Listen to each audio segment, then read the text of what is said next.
Assalamualaikum warahmatullahi wabarakatuh. Alhamdulillahirabbil alamin. Wassalatu wassalamu ala asyrafil anbiya'i wal mursalin sayyidina wa maulana Muhammadin wa ala alihi wa sahbihi ajmain. Amma ba'd.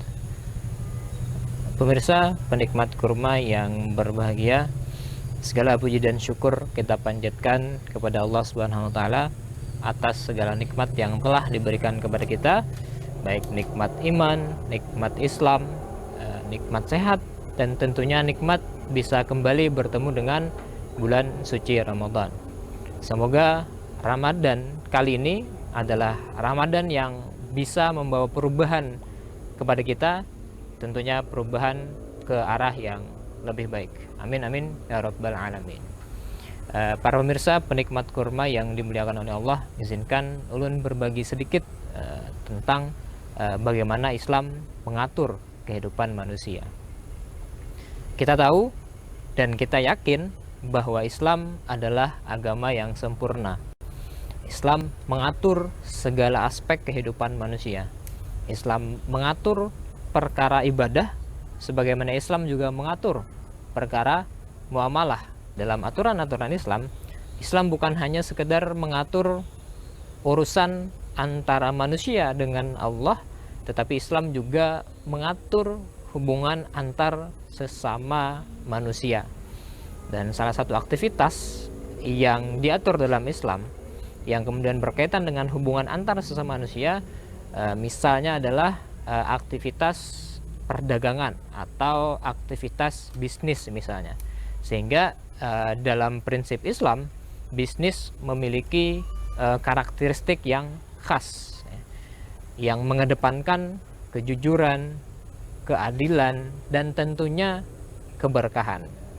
Sehingga para pengusaha-pengusaha, khususnya saat ini misalnya, banyak dari pengusaha tersebut yang mulai memutuskan, kita menyaksikan pengusaha-pengusaha ini mulai memutuskan untuk berpindah atau berhijrah dari yang tadinya bisnis konvensional atau tadinya bisnis yang tidak sesuai dengan syariat Islam, beralih atau berhijrah menuju bisnis yang lebih islami atau bisnis yang sesuai dengan syariat Islam.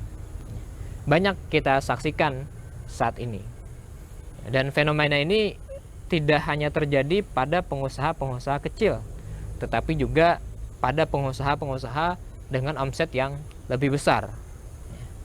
Mereka kemudian berhijrah dari bisnis konvensional menuju bisnis syariah.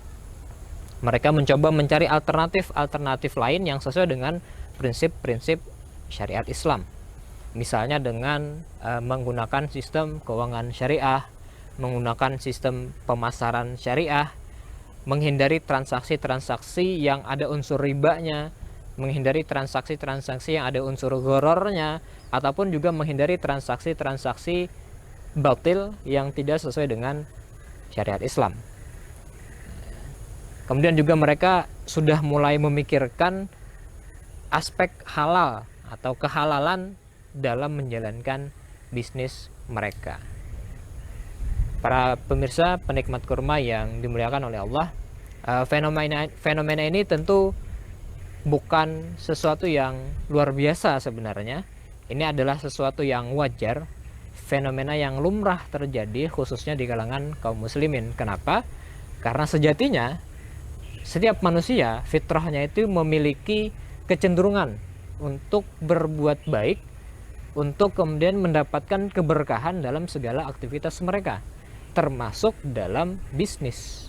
Nah, sehingga fenomena banyaknya pengusaha-pengusaha yang hijrah saat ini, pengusaha-pengusaha yang beralih dari bisnis konvensional menuju bisnis syariah, ini bentuk ketaatan dia sebagai manusia kepada penciptanya. Sehingga ini bukan hal yang luar biasa, ini adalah sesuatu yang wajar, yang lumrah terjadi sebagai bentuk ketaatan mereka kepada Tuhannya. Ada banyak faktor yang kemudian membuat atau mendorong mereka, para pengusaha tadi, untuk berhijrah dari bisnis konvensional menuju bisnis syariah. Salah satunya yang menjadi faktor pendorong utamanya adalah karena meningkatnya keimanan dan juga pemahaman mereka terhadap ajaran agamanya. Dalam hal ini misalnya agama Islam. Dengan meningkatnya pemahaman mereka terhadap keimanan, meningkatnya pemahaman mereka terhadap ajaran-ajaran agama Islam, ini mendorong mereka untuk kemudian mencari alternatif-alternatif yang mungkin tadinya tidak sesuai dengan syariat Islam.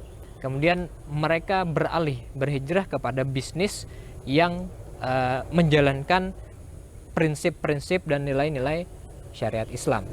Nah, kemudian inilah yang menjadi faktor utama kenapa para pengusaha tadi mulai berusaha untuk meninggalkan bisnis-bisnis konvensional. Bahkan mereka rela meninggalkan bisnis dengan omset yang lumayan besar demi mendapatkan hasil yang lebih berkah karena dijalankan sesuai dengan syariat Islam misalnya. Makanya Nabi bersabda yang artinya kurang lebih, tidaklah seseorang meninggalkan sesuatu karena Allah kecuali Allah akan mengganti sesuatu itu dengan yang lebih baik. Nah, mungkin inilah juga menjadi motivasi bagi para pengusaha itu untuk meninggalkan bisnis yang walaupun dengan omset yang lebih besar, kemudian ditinggalkan agar bisnisnya dijalankan sesuai dengan syariat Islam. Nah, inilah yang kemudian menjadi faktor pendorong utama. Karena semakin meningkat atau semakin tinggi pemahaman seseorang terhadap keimanannya, semakin meningkat pemahaman mereka terhadap ajaran Islam, maka keinginan mereka untuk menjalankan segala aktivitas mereka sesuai dengan syariat Islam ini juga semakin besar. Jadi semakin meningkat keimanan, semakin meningkat pemahaman mereka terhadap ajaran agama mereka, ini membuat keinginan mereka untuk hidup dalam syariat Islam, menjalankan segala aktivitas mereka sesuai dengan syariat Islam juga semakin besar. Termasuk bagi para pengusaha yang ingin menjalankan bisnisnya agar sesuai dengan prinsip-prinsip syariat Islam. Sahabat, para penikmat kurma yang dimuliakan oleh Allah, inilah yang kemudian menjadi salah satu fenomena yang sedang tren saat ini. Bagaimana kemudian banyak kita saksikan para pengusaha-pengusaha, baik yang kecil maupun pengusaha yang besar, mulai berpindah, mulai berhijrah untuk meninggalkan bisnis-bisnis yang tidak sesuai dengan syariat Islam menuju bisnis yang sesuai dengan nilai-nilai dan prinsip syariat Islam. Dan ini adalah fenomena yang wajar, fenomena yang lumrah karena meningkatnya pemahaman, meningkatnya keimanan mereka untuk kemudian bukan menjadikan hijrah ini sebagai pilihan, tapi sebagai sebuah kewajiban. Dan ini adalah bagian dari ketaatan mereka kepada Sang Pencipta, bagian dari ketaatan mereka kepada Tuhan Allah Subhanahu wa Ta'ala. Karena bagi para pengusaha, hijrah bukan hanya soal keuntungan, tetapi juga meraih keberkahan. Demikian sedikit yang bisa ulun sampaikan.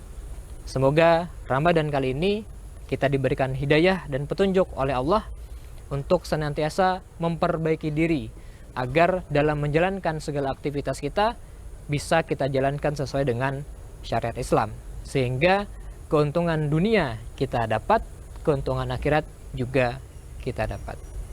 Demikian yang bisa saya sampaikan. Salah hilafnya mohon maaf. Subhanakallahumma bihamdika asyhadu an la ilaha illa anta astaghfiruka wa atubu ilaik. Assalamualaikum warahmatullahi wabarakatuh.